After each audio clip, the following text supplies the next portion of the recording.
pedir demais, esperar que um parceiro romântico seja também um melhor amigo ou um confidente? Vários cônjuges por aí também, será que devem ser os nossos melhores amigos por necessidade? Ou será que é injusto esperar tudo isso de uma pessoa só? Pode ser também.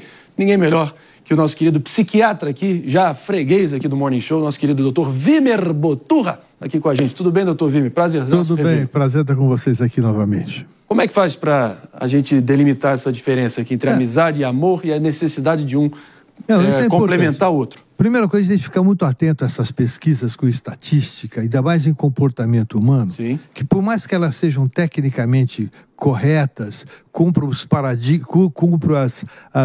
as exigências dos manuais de aplicação de pesquisa, de interpretação de dados, elas representam um corte num contexto e elas não servem para a maioria das pessoas. Então elas induzem a erro, induzem a ilusões, induzem a problemas. Então toma muito cuidado com essas pesquisas. Então, trazendo para a resposta à sua pergunta. E aí, meus amigos? É exigir demais.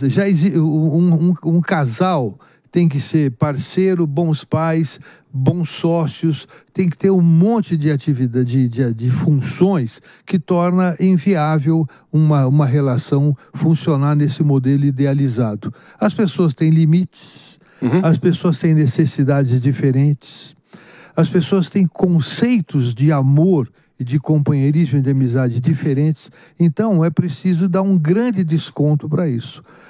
Total, mas Sim. Sejamos sinceros aqui também. O senso comum é de que, o único amor mais lindo e sólido possível é que necessariamente vocês são melhores amigos, né? Acho que isso é quase que um senso comum. Mas depende de cada contexto e cada relação, claro. Tem um claro. perigo aí, né?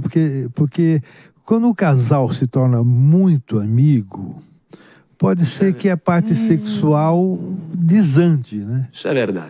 Então, na verdade, nada é mais antierótico que o próprio casamento. A gente sabe disso, né? Alô, galera! Então, Peraí, vou pedir até para ser, no melhor estilo Jovem Pan, Vimer Boturra, repita.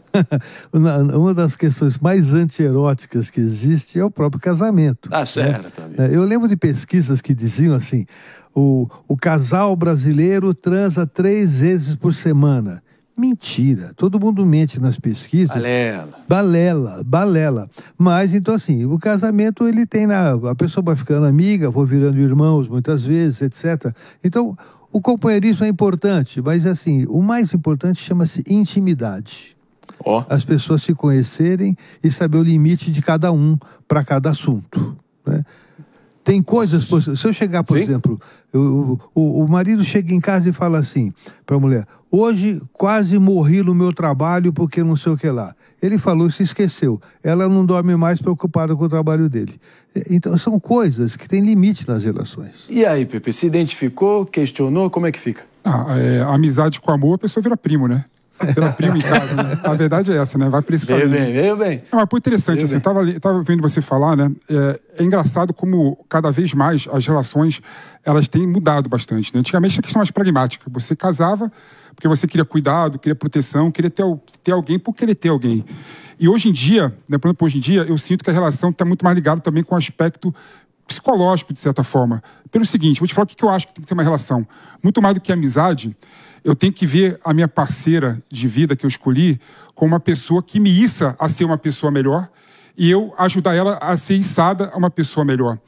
O que não dá é aquele relação âncora, que um por outro para baixo, né? Então, eu busco numa relação muito mais uma questão de admiração e muito mais alguém que me coloque em outro patamar do que me deixar estagnado ou então ter uma relação de melhor amigos. Eu não busco isso numa relação. Então eu queria saber a sua opinião sobre isso. 1 mais 1 numa relação não pode ser 2, tem que ser 4. Não pode somar, tem que multiplicar. Vamos aplaudir. Vamos aplaudir. Peraí, essa pergunta vale a pena, pelo amor de Deus. Bem demais, dá conta. Cadê? Mas assim, eu chamo de relação sinérgica. 1 mais 1 dá mais que 2. Infelizmente, na grande maioria, 1 mais 1 dá menos do que 2. Esse é um fato. Então, o que acontece? A pessoa mais forte faz com que o outro fique abaixo do limite que ele mesmo coloca. Você queira ou não queira, ainda hoje existe isso. A mulher precisa casar com um homem que é 2 centímetros mais alto que ele no mínimo, que é um pouco mais velho e que ganhe mais. Isso é tudo mito, bobagem. mas existe isso ainda, não é? Então, faz uma casa de telhado baixo e quer que a pessoa mais alta ande encurvada dentro desse telhado baixo. Sim. Isso é ruim, não acrescenta. É preciso que as pessoas se potencializem, tenham sinergia, isso mesmo. E a gente deve trabalhar para isso. Eu acho que o PP aqui já liquidou a fatura. Eu acho que foi assim no nervo da discussão. Pelo menos é minha opinião, que eu compartilho integralmente com ele, que acho que a força que tem que mover essa relação é a admiração antes de qualquer coisa. Não é isso, mano?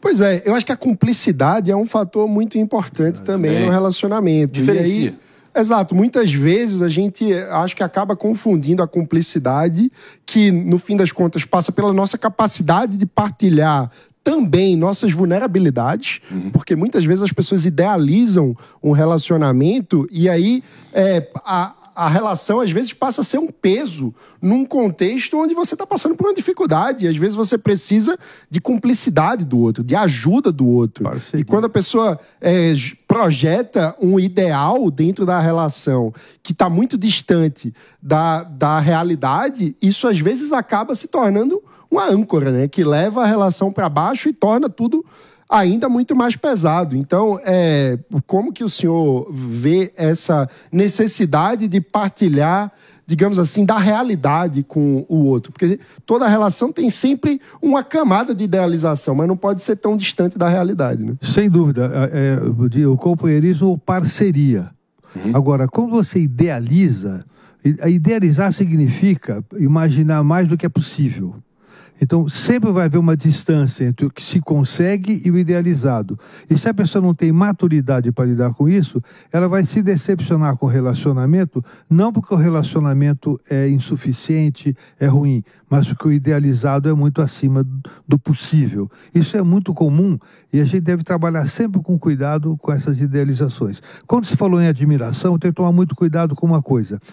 É fundamental que haja admiração, mas tem que tomar cuidado que tem pessoas que ficam tanto admirando o outro que esquecem de se fazer admirável também. Isso é importante. Então, é uma linha tênue entre admirar e também começar a idolatrar de uma forma que seja autodestrutiva, né? Exatamente. Então é preciso que as pessoas desenvolvam a habilidade de serem admiradas ambas. E cultivar a sua parcela admirável na minha visão, o melhor combustível para o desejo dentro da relação, né? Sim, isso desperta o desejo. Outra coisa que precisa na relação é desafio, curiosidade. Né? Quando você sabe tudo do outro, perdeu a graça. Olha só, é uma bola dentro atrás da outra aqui. Eu vou ter que me despedir de todo mundo que nos ouviu aqui no Morning Show. A gente volta para vocês amanhã. Valeu. Jéssica Peixoto. Não, eu já tive essa discussão, inclusive, com o meu namorado, que era se é melhor amigo ou não é. Ele não é meu melhor amigo. Ele, mas você é minha melhor amiga. Aí entramos numa discussão sobre os papéis. Assim, depois ele concordou que realmente são papéis diferentes na vida que o casal tem ali, na própria dinâmica.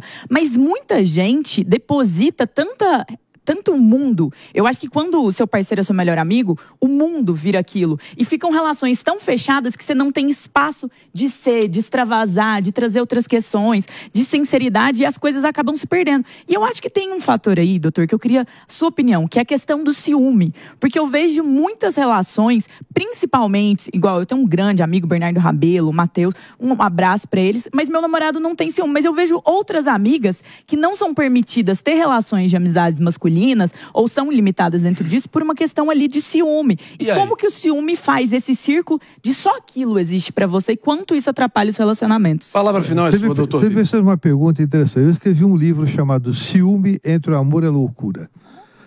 Porque o ciúme, ele é uma coisa assim, a pessoa que é ciumenta, ela é ciumenta independente de com quem esteja. Isso é um problema psiquiátrico da pessoa. E geralmente elas não aceitam e não vão buscar tratamento e tentam enquadrar o outro na sua doença. E, infelizmente acontece muito isso. Agora, existem situações que geram ciúme. Pode ser conversadas e resolvidas, é diferente. Mas, de qualquer forma, esse controle excessivo do ciumento é a pessoa que mata a planta de tanto regar. Mata o amor. Você acha que ciúmes o cara tem uma tendência já inata ou isso Então, todos nós temos o potencial para o ciúme. Faz parte dos sentimentos naturais do ser humano. Agora, existem pessoas que sentem ciúme e as pessoas que são ciumentas. A pessoa que é ciumenta canta aquela música Honda. adorando cantar música roda, nem conhece o parceiro ou a parceira e já está matando na cena de baile no Sangue da Vida São João. Doutor Wimmer Moturra, obrigado demais pela presença.